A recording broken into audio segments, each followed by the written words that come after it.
Hello, World Wide Web. Welcome back to the Hangin With Web Show. I'm GW Publisher. Thanks for logging on and tuning in. If you haven't yet, go on down right now, we'll wait, hit subscribe so you can come back and check out some of these amazing creators, artists, artisans, musicians, fantastic people here at the Brevard Renaissance Fair 2017 here at Wickham Park in Melbourne, Florida. I am here hanging with Anthony DeRivi? DeRivi, yeah. DeRivi, okay. You know, when we talk about our creators, we talk about our authors and our musicians, our visual artists. Sometimes we forget to talk about the guys that create the places we go to share our art. Right. And Anthony is the event organizer for the Brevard Ren Fair. Yeah. So we'll start with talking about that. What's it like to try to put an event like this together? Maddening, wonderful, exciting. You basically create a vision in your head of what you want to present to the public, and then you start putting the pieces together slowly. How long did it take to build this event? A year. This year it took a year. Last year we did it in about 9 months. But as soon as we stopped last year's show, so we began planning for this one. But pulling together all the acts. The size and scope of this event has just exploded this year. Yeah. Well, one of the things I wanted to do is bring more of a realistic Ren Fair to Brevard, and so we built our first real joust field and stuff. It's 200 feet by 50. That's fantastic. Yeah, and so that really kind of helped push us back and expand our scope of area, our footprint. We brought in a lot more vendors. We brought in rides for kids, and brought in a little bit more variety of vendors too, and acts. This last year we had 3 stages. This year I have 7. Wow, it's fantastic out there. It really is. We have to talk to so many of the acts that came by and sat in the chair, and just the number of things that are going on out there right now. Now, what got you into the Ren Fair scene in the first place? What drew you in? Well, 12 years old, went to a Renaissance Fair up in Massachusetts, and fell in love with the whole concept. Fell in love with the gypsy, and she was beautiful, and she was dancing. It was music, and it was, as a young child, you kind of, have fantasies. Back in the day I grew up, you had your cowboys, your knights, and army soldiers, and to see people actually let you live in that experience and create it for you. Just something always stuck to me, and every year since I've been 12, I've gone to a Renaissance Fair, and moved here to Brevard, and just felt that I wanted to have one at home.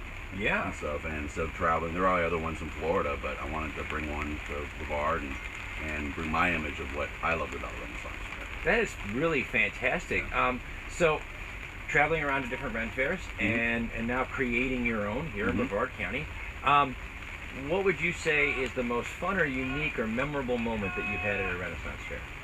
Oh, jeez. Something that stands out in your mind is, man, that was it. That was the moment.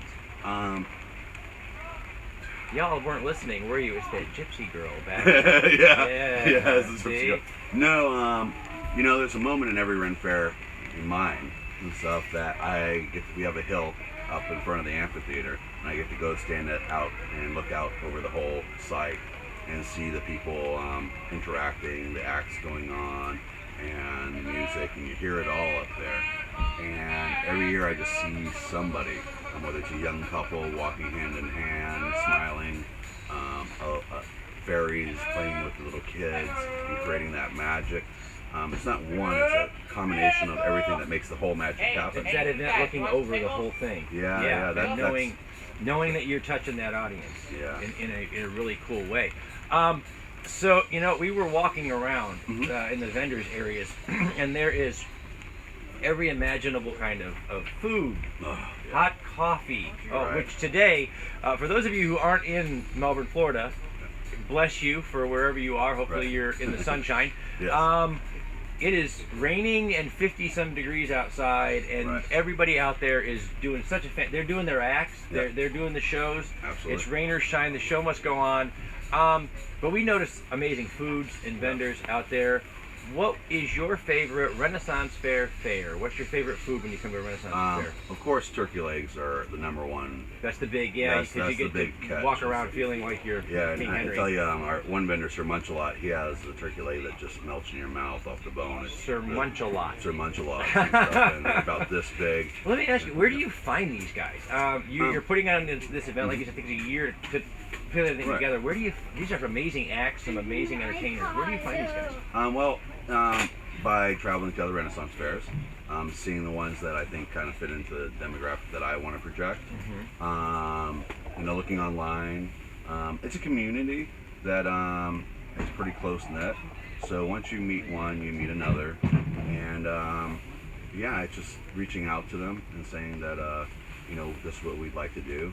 Last year, a lot of them took a chance on us to come to an unknown place, an unknown fair, and they spread the word about Brevard last year. That is fantastic. And I was at the Las Vegas Renaissance Fair in October, and they knew about us. Oh, that is so. It's that so was, great to see that grow. From your imagination onto the field. And I'm really blessed because it's my imagination, but I have like a small group of people who take my imagination and make it happen.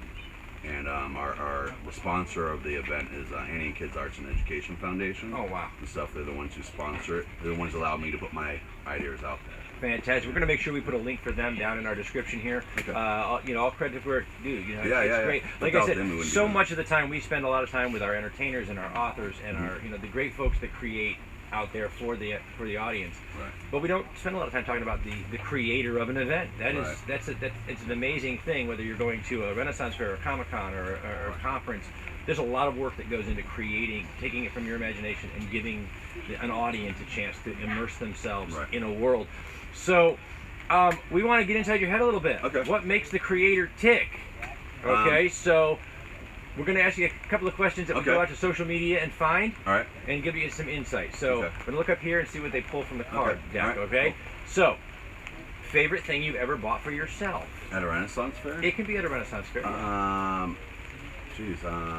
Probably one of my swords and stuff. It's a carry sword. One of your swords. Right. How many swords in your collection right now? I have 5 swords. 5 swords. Yeah, all different kinds or specific eras, or what are you looking for? Basically, that one was a hand and a half and stuff. Bachelor's sword, they call it. And I actually compete in armored combat and stuff. That's my hobby on the side. That's sweet. That's pretty. That's a sweet hobby to have. Dangerous. Don't try this at home. Know what you're doing when you do it. Yes. Okay. So, 2 things. Now that you've created a Renaissance Fair, you love going to Renaissance Fair. 2 things that are on your bucket list. Things that you just haven't done yet that you're going to get to do. I would say find a permanent site. Okay. Stuff one we can build on a little bit. Hopefully working with the county a little bit to create one that we can actually expand the fair even longer. Wow. That's my bucket list there. Definitely. Some fairs go 7-8 weeks throughout a year. Really? Around the nation. So that's I'm a fantastic. 3-weeker. We're in Florida, guys. This is the place to do something like this, to really absolutely. build a Renaissance Fair. I mean, we might have rain, but we don't have snow, so we can handle it. That's true. That's true. So, Ren Fair attendees, as well as many of the acts, are history buffs. Right. We love our history. So we like to know, everybody has a favorite historical character, a historical king or queen or knight. We're going to get in your head with the baddies. Whose ghost would you least like to meet? Oh, geez. Least like to meet. Least like? Probably, I really didn't like Queen Elizabeth, what I knew about her. Actually, she could be a little hard. Yeah, actually, Renaissance Fair is based more on her timeline and stuff. Promoters and creators of Renaissance Fairs have gotten away from the true Renaissance period, which is a little centered more around Elizabeth. We've expanded into the medieval themes a little bit more. But everything I know. Well, the about Renaissance her, itself was really about that, though, wasn't it? It was about enlightenment. It was about teaching us the things as a civilized world that we had forgotten, things that happened before us. Right, so, celebrating art, celebrating history, music. Yeah, and that's what a Renaissance Fair is. So, and that's that's the beauty of it. So, okay, name the last thing as seen on TV that you would have wanted to have. That I would have wanted to have? Yeah. As seen on TV. Oh, You know those little gadgets that they pop up all the time, and you're like, that's it's just hard because I'm a streaming guy. Oh, me too. Yeah. Me too. Yeah. So there's very little that is as seen anymore. And Actually, I've seen on TV. Probably a nice truck. what's that? A truck. A truck. Yeah, a truck. That counts. Because car ads are the one thing that you get everywhere now. You get them on Hulu, you get them on Netflix, you get them on YouTube. As a Renaissance Fair guy, I have to build all these props, and I have a car. And I have to transport them all, and it's always horrible getting somebody else. Well, we showed some. We're going to show some of the shots that we've got around the fair here when we wrap up the interview, and castle walls, and I mean you've got some amazing things here. It's huge. Yeah. And you got it all here in a car.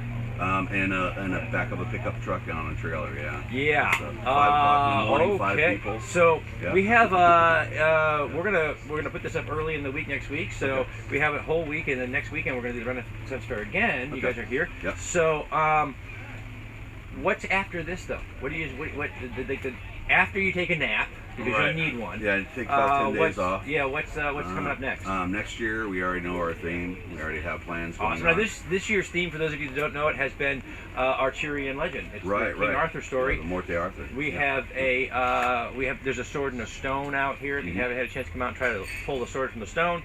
Our Arthurian actors we got to speak to on camera. We got to speak to Arthur and Sir Gawain and Mordred yesterday.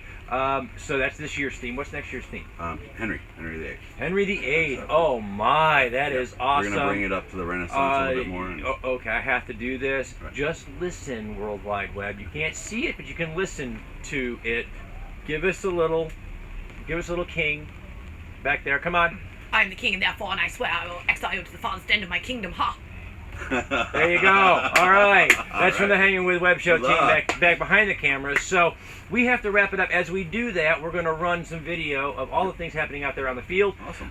And while the video runs, I'm going to say a special thanks to Some Unique Magazine, the Florida Book News, Wordfire Press, Space Coast Comics, Famous Faces and Funnies, the Historical Miniature Gaming Society South, and the great folks here at the Brevard Renaissance Fair 2017. I'm GW Pomacher, and we've been hanging with Anthony DeRivi, the event organizer of the Brevard Renaissance Fair 2017 here at Wickham Park in Melbourne, Florida. Check out the links down below for date information and what's coming up next year, what's coming up this year. Come on out and check out the show. It's an amazing show. Thank you so much for having us, Anthony. We really appreciate it. Remember, guys, log on, subscribe, tune in, and see who we're hanging with next. See ya.